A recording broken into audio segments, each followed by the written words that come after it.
Morning guys, Mark Ferrasci, Protect Dog Training. Come on babies.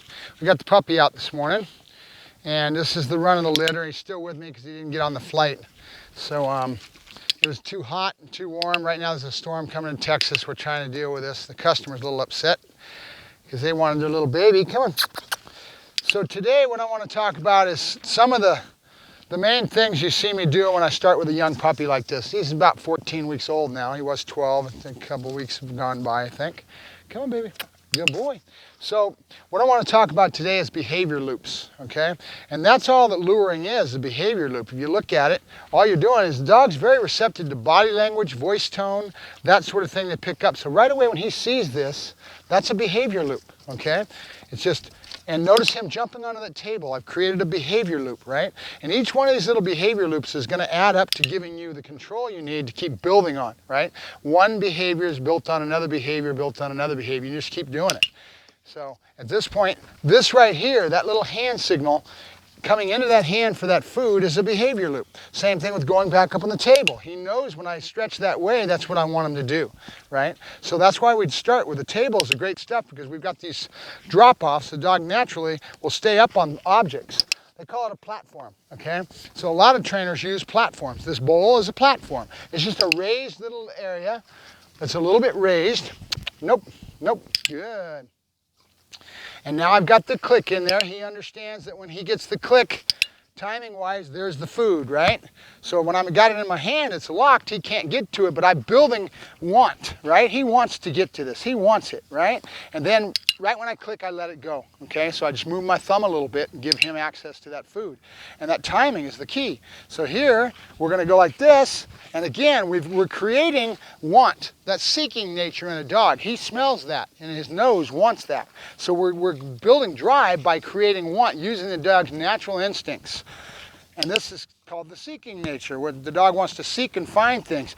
They use their nose real heavy in their environment to find things. Right now, I'm working on his click and the spatial pressure. Look at that. Now I've got him doing that just with my spatial pressure, and I'm getting more than one step before I click. And now the other way, we want to go right and left. We want to balance everything right and left. I was out with some ring sport trainers this last weekend, and he was accenting the fact that they do the same thing when they're building bite. It's left leg, then it's right left. Right leg, right arm, left leg. They do everything balanced. Right side, left side. All right? So I need to make sure I stay balanced with what I'm doing here by pushing him both ways so he doesn't get dependent and get stuck on only one way. Yep, good boy. That's my break. You hear me say yep? That's my break, okay? Some people say okay, I just say yep, good boy. And it's different than yes. They know the difference. It's contextual. And after a while, they get it really wired. Good. So today I had a call from a customer that came in yesterday, and they were talking about, do you really want my dog to be friendly with people?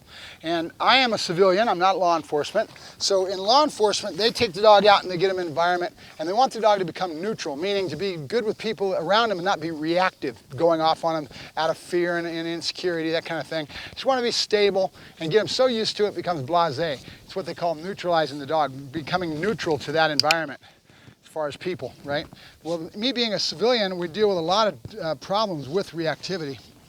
So we want to make sure that we accent and work on the dog being friendly with people. So I have a whole greeting routine that I do from a very young age. And 99% of the time it works really well. There is that percent that it's not going to. Like with Buddy, he started getting an attitude. He didn't want people reaching out and touching him. He's been that way. He's been head shy since I've had him. And it's just the way he is. He doesn't like it. He's going to be what they call a little sharp, right? He's going to have a little bit more of a tendency to be a little bit more aloof and a little bit more aggressive in certain areas because of that. So I have a greeting routine. I want to run through this for my customer, but also for all of you guys.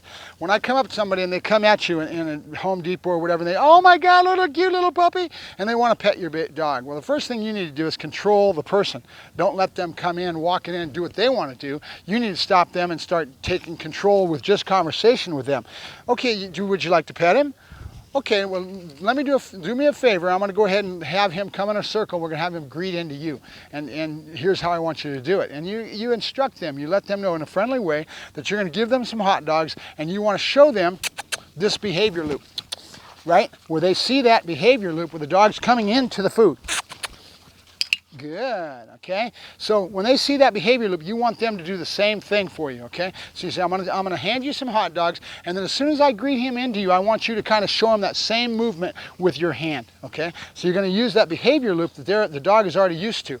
So I'll give them hot dogs, and then I'll come around in a circle, and I'll get my dog doing this circle, and I'll go right away into it, and I'll go like this, and I'll say, free hand. Right away, their hand should come down and start giving you that behavior loop.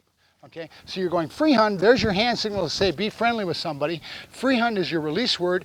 That's the release word I use. I don't use things like okay, something that's real common in my vocal, in my speech pattern, okay? Okay, I'll be over later. Okay, I'll see you for dinner. That kind of thing, the dog hears that okay, and that's not what I want. I don't want the dog to hear that without being associated with something that's consistent, okay? So I'll say, free hand. Good boy, free hand, yay, and then I'll greet them right in the person, and then you want the person to come down to that dog's level, okay? You want to read the dog, read the people, and a lot of times people don't have the ability to communicate with the dogs like you and I would if we're somebody that's really dog-orientated. I don't have a problem with it. There's a lot of people that don't know how to communicate, and they give the wrong body language to a young dog like this that's going to make the dog fearful and afraid. You don't want somebody coming in strong. Dogs don't like people that are over the top of them, right? So you want to get them to do that little hand movement, moving backwards, right? And then right away come down to their level with a young puppy, okay? And then give them the food and pet them and make it a very positive association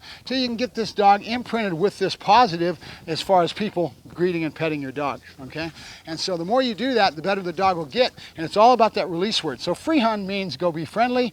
A lot of times I'll say free hand, go potty, good dog, and I'll tie it together with contextually other things that I want the dog to do, but it's always a very positive word, always associated towards going out and doing your own thing, freedom and away from you. So you want to build that dependency too. The dog has a tendency to want to be sucked into you. You want to build the dog where it goes out on its own. That's one of the reasons I use the long line a lot when I'm walking with a dog in a park or walking somewhere. I let the dog have that freedom with that long line, right?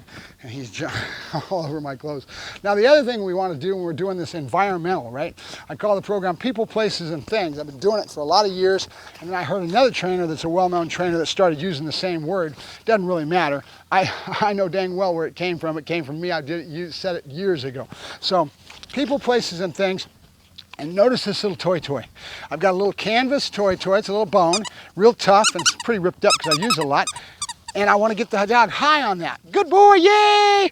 At home, okay, in your neutral lab where the dog's really secure with himself. Good boy, good. And it's just like your child has a little blanket, and that's a security blanket. A little nana, right? This is the same thing, right? So we start using our little toys. Yes, good. And then I've created another behavior loop. That means when he comes back into me, I have hot dogs in my hand. I grab the toy and I right away shove the hot dogs in his nose. And I might say out at the same time he lets go of that to get to the food. And I create a behavior loop that right when that food comes to your nose, you got this toy, you want the food. And I just create that behavior loop so that I start getting it out from a very young age, right? Good boy, good. It's nothing more than a trade game. You give me this, I give you this, right?